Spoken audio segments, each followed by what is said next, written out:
Hello. It's been a minute. Hope everyone is doing well. There's been a lot of growing pains recently, and I feel like 2025 will be a year of growing pains.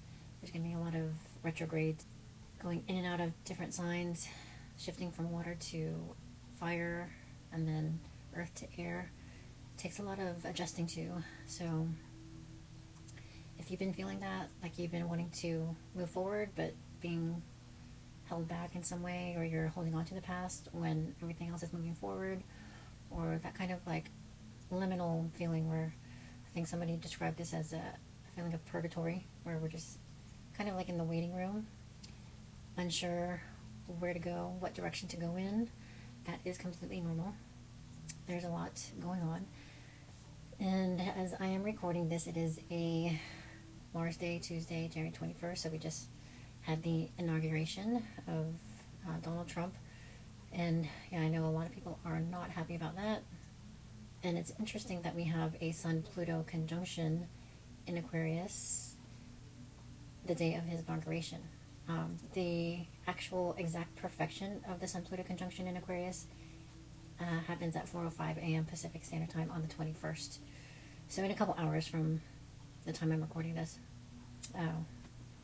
So that's kind of like a empowerment renaissance, or like a empowerment revival, and that can come in a lot of different forms.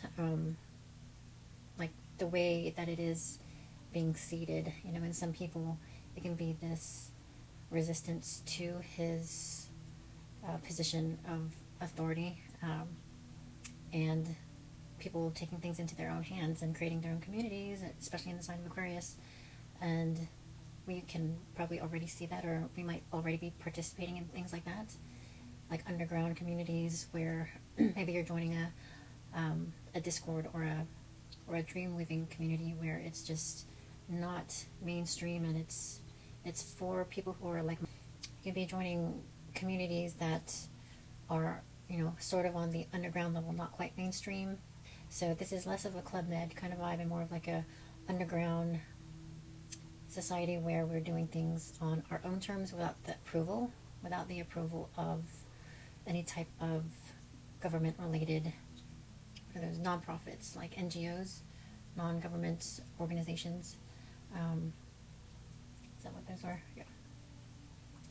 So I mean, that can also be the rise and this revival of communities that support and encourage empowerment and leadership that is not in a hierarchical kind of format. So there's a lot of signatures right now that speak to big change and growing pains and uprooting the old system. The old paradigms are collapsing. Part of that process was the Venus-Saturn conjunction that we had over the weekend in the sign of Pisces at 16 degrees, and Venus is connected to love and beauty and relationships and self-worth and values. It rules Taurus and Libra. Taurus being the feminine version of Venus, and Libra being the masculine version, like earth versus air. And this has a lot to do with our money, our resources, our possessions, on the Taurus side, and then on the Libra side, relationships, justice, what's fair, what's good for harmony's sake, keeping the peace. And then with Saturn involved, Saturn is connected to discipline and restriction, and can be like rules of engagement is how I kind of looked at this conjunction, because Saturn is definitely rules and Venus is relating and engagement, and there's got to be a maturity to this new kind of era that we are stepping into. Saturn is maturity, your elders, sustainability. So there may be relationships where there is a desire to connect, but there's a certain level of maturity that's required, and that can either be like an emotional restriction where there's got to be some discernment with how you conduct yourself, and have the bigger picture in mind. Pisces is all about the big picture and making sure that everything is spiritually aligned. Like, it's not crass, it's not ego-driven, and another side of the Venus-Saturn conjunction is the need for prioritization. And so these opportunities that are coming through in relationships that we are presented with, the important relationships will require some additional responsibilities. And so it's kind of universe's way of asking us to step up and step into those positions and make those changes in order to fulfill those responsibilities and maintain a certain level of integrity, so that these relationships can grow and flourish. Because, like, in the big picture, like, the big objective of these relationships are to work together and collaborate and create communities or relationships or, services that will heal the collective. Pisces is all about healing. Saturn is work, discipline. Venus is relationships. And this is at 16 degrees, and so they'll be traveling together. This isn't the first conjunction that they're going to make. I think the next one is going to be in April. So April 5th, around the 5th or the 10th of April of 2025, they will be meeting again at 25 degrees when Venus retrogrades. So Venus will retrograde and Saturn will be direct. And then again, they will meet on around the 21st to the 27th at 28 degrees when Venus goes direct. So they will both be direct. Venus and Saturn will both be direct in the sign of Pisces at 28 degrees. And so there will be more, I guess, like, confirmation and, just kind of like solidification of relationships. Maybe, I don't know I don't want to suggest like marriage during this time, but like commitments, relationship commitments. Yeah, relationship commitments can be formed during this time. But yeah, Venus-Saturn energy is going to be a big theme with, more serious commitments in relationships that have this objective of Pisces themes of compassion, like deep love, service to healing. And like I said, Venus rules Taurus and Libra, Saturn rules Capricorn and Aquarius. And in the sign of Pisces, Pisces is a mutable sign, so that will also affect Gemini, Virgo, and Sagittarius. And it's a water sign, so also Cancer and Scorpio can feel the effects of this. And then you add the North Node in the mix, and this is all in the direction that we are meant to go in. So the North Node is our destiny point, and we have that support that the experiences and opportunities that we are attracting are for our highest good and for the betterment of the collective. Because Pisces is like this. Pisces is this collective consciousness, and we are striving to understand and accept that we are all connected, and the healing that we do for ourselves is healing that we do for the collective. Yeah, emotional restriction, prioritizing relationships, rules of engagement. So that can be something that we can kind of watch during the first half of 2025. Definitely at least until about May, late April, May. And then another signature that is playing into this big change. The last quarter moon happens every month, but the last quarter moon is also happening when the sun conjuncts Pluto. So right now, as I am speaking, as I am recording this video, the moon is in Libra, conjunct the black moon Lilith. But when it enters Scorpio tomorrow, it will be square to the Aquarius sun and Pluto in Aquarius. So this is the last quarter square. This is like the phase of the moon cycle where we make those adjustments, those course corrections, after we have seen the revelations of the full moon. The full moon, what was it? The full moon in Cancer. I feel like the full moon in Cancer I feel like it's still lingering. It was a powerful full moon. It was conjunct Mars in Cancer, squaring, the Aries placements, Chiron and Eris. What else was going on during the full moon? There's like a huge reveal and learning to and figuring out and realizing what we need to let go of, whether that's emotionally releasing an emotional release, or tangible physical items that may be tied to sentimentality. So that may have been difficult to do more for some than others. One thing that I learned recently that helped me let go of a lot of the clothes in my closet was the frequencies that are connected to different fabrics, like polyester, rayon. The synthetic fabrics are lower frequency. They vibrate at a frequency of 15 around. And then in silk also is actually low vibrating, even though it is all natural. The silkworms that is used to make the silk, they end up dying in the process, and so that kind of energy in the clothes, in the fabric, is brings down the frequency. So the high frequency fabrics are cotton and linen. And linen has been used in hospitals because it does speed up the healing process. And when you bandage yourself, those old bandages are made of linen. So linen sheets, cotton sheets are the best to sleep in. And so just knowing that, I was able to clear about 75-80% of my closet. I think the most difficult thing now will be shoes. I did get a pair of grounding shoes from, what is it called? Stefan Burns has a website called, I think it's called Wild Free Organic. And I mean, there's a bunch of teas and, I forget what else he has on there, but earthing shoes. And it's got a little copper piece in the sole that helps transfer the energy of the earth into your foot. And so instead of a rubber sole, it's a leather sole.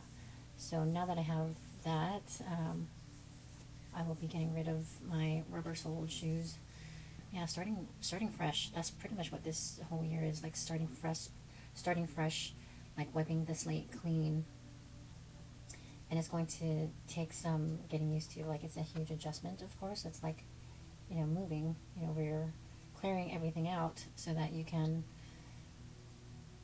have a lighter load, and you can make it easy on yourself so that you can have a lighter load while you're in transit wherever you're going, and it may not be 100% known what that destination is quite yet, but we do have to just trust the universe that, if you're doing the work, if you're staying spiritually aligned, which is what Saturn in Pisces is all about right now, then you can trust that you'll be taken to safe locations and you'll be protected. You're always protected, and you just have to trust that,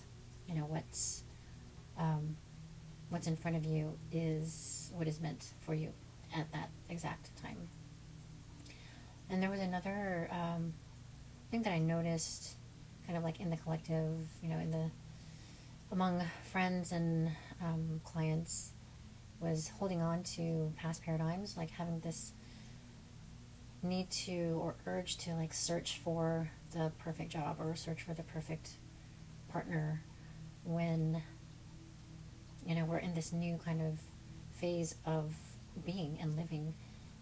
Those old paradigms are not going to have much use in the direction that we're going in. So it's, save your energy.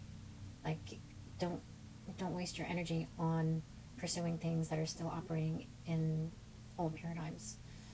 Old paradigms that are still connected to profit-driven objectives, or structures that still believe in, patriarchal gender roles. That is shifting, and while it is in flux, it's, not good use of our energy to get entangled in those kind of relationships. We want to let people do their thing. This is a time of individuation. Pluto and Aquarius, the best thing that you can do is do you. Do the things that bring you joy, regardless of whether it makes you money, whether or not people are watching, whether or not, it's going to be seen or gain some sort of approval. This is things that you do out of pure joy from the depths of your heart. So things that you used to do as a kid, when nobody was watching. Staying in that heart center is the energy that we need right now. And yeah, focusing on that instead of like trying to operate in these old paradigms is not good use of our energy, and it's going to keep us stagnant and like held back in this old world. You know, staying in our heart center and keeping our creativity and joy and hope up, and like keeping those vibrations high, holding the frequency, will help us pull the collective out of this doom and gloom. You know, like the thing that blows my mind is the lack of trust that we have in the universe when things are unfolding. I mean, of course, like things are devastating, and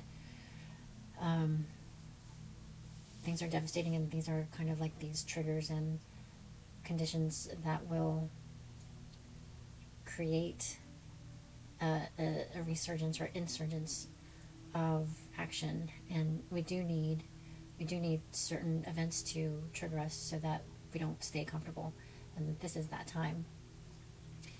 And we want to take action, and we want to be aware and share these experiences, and you know, like let people know how we feel, but we don't want to dwell in those emotions. We don't want to hold on to them like as if, you know, like the world is going to end, you know, like this is the end of, you know, when this person takes position, then doom and gloom is the only thing that can be seen.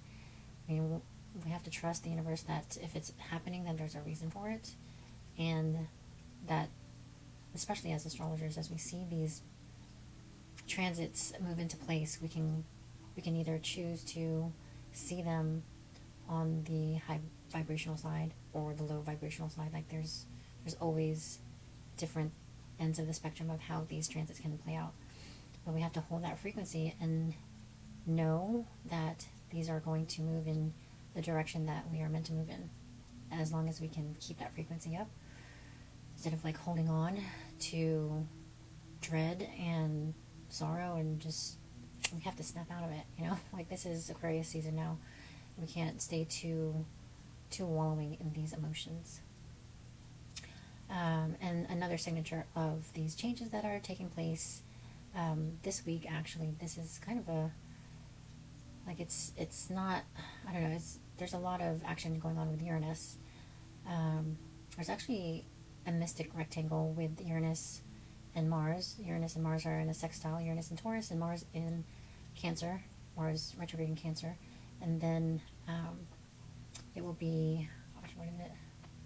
I'm just looking at my chart here. Mercury in Capricorn, and then the moon in Scorpio. And so the moon in Scorpio at 23 degrees will be opposite Uranus in Taurus.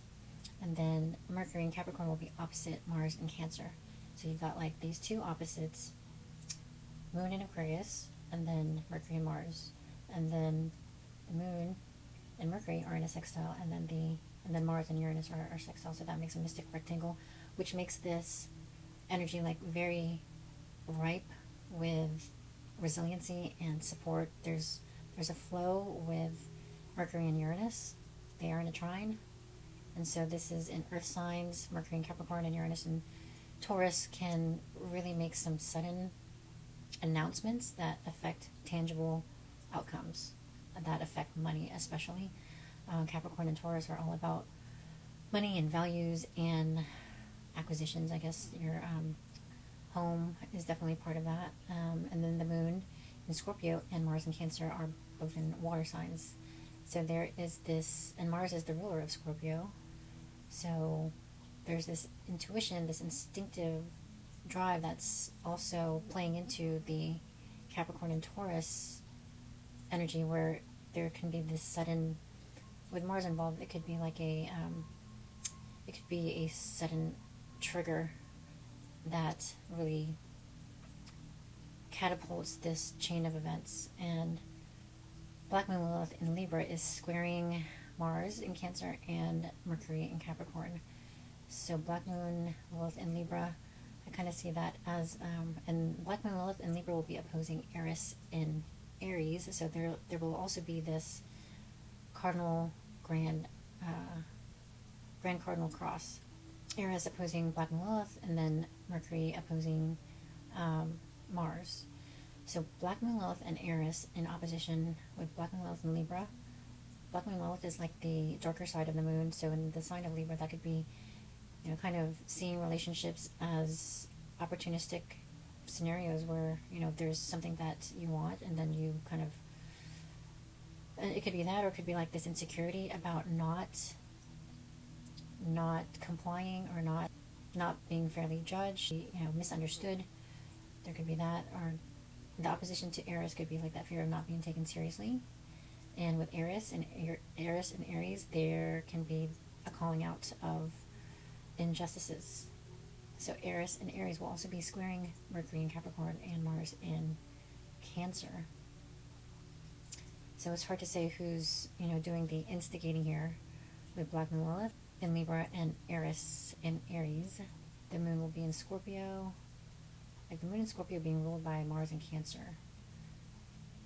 And then Mars also ruling Aries. That's going to be interesting. I feel like that's going to be a feeling of calling out like past injustices, and like having Mercury and Capricorn being the rules and regulations, and Mars and Cancer completely fighting it, and Eris calling out how it's so lacking, integrity lacking. And then Venus is in Pisces, besieged between Saturn and Neptune. So there could be a confusion about, you know, what to accept as truth. But there is a kite. There is a kite with Mercury in Capricorn at the tip of the kite. But yeah. So there can be a lot going on. There's probably a lot of negotiating. Maybe it could be a lot of back and forth with corporations, or, you know, like if you're doing your taxes, which is voluntary, or if you're doing any kind of paperwork where you're having to defend yourself and write letters and submit applications to receive some sort of funding or assistance, like financial assistance, and the systems that are in place are outdated and not in the client's best interest, and they're set up for subterfuge. You know, that could be this kind of energy. So the energy of the Mercury-Mars opposition and the Moon-Uranus opposition can set off a chain of events that involve like systems, old systems that have been set up for subterfuge, for, you know, the benefit of one small population of elites or corporations or banks. And Eris and Aries is calling it out, and the opposition to Black Moon Lilith in Libra will be adding to that. And it's something that, with a square to Mars and Mercury, and then the moon in Scorpio, Mars ruling the moon, will be a powerful. And 23 degrees is Aquarius. Aquarius is all about freedom, sovereignty, truth, individuality, rebellion. So there's a lot of rebelling against the system, and I'm all for it. You know, like this is, and this is a collective energy. You know, like especially if you have placements in any of these signs, and then this grand cardinal square can be a dismantling of systems and old paradigms, and it just requires a lot of paperwork. Mercury in Capricorn is going to be a lot of paperwork, having to use that professional language and legalese, like speaking in that kind of legalese that's used in all of those frustrating fine print terms and conditions. Yeah, growing pains. It's growing pains for sure. And then we have the wood snake. I think that's not until the 29th. The 29th is also the new moon in Aquarius. That's what marks the lunar new year. And the new moon in Aquarius is all about rebellion, revolution, you know, ingenuity and defiance, descent. So it's at 9 degrees. 9 degrees is a Sagittarius degree, which is all about belief systems, truth seeking. So another signature of this big change that we're undergoing is like shedding your skin. Like this is a huge time of letting go of those old beliefs, dismantling old paradigms, like letting go of how we used to do things, like completely letting them go, like just releasing them from our grips, from our way of doing things, making room for new systems and new structures to be built in much more sustainably friendly and in ways that have more integrity than they have had in the past. So I think that's all I can say about that at the moment. Yeah, there's a lot to look forward to. It also, at the same time, takes a lot of adjusting to. So just make sure that you have those grounding practices for you to help you stay centered and grounded. And immune systems can be compromised right now. So just make sure you're taking in those nutrient-dense foods and drinks that will not impede your immune system, that will not block those nutrients from being absorbed. So hopefully that makes sense, and hopefully that was helpful.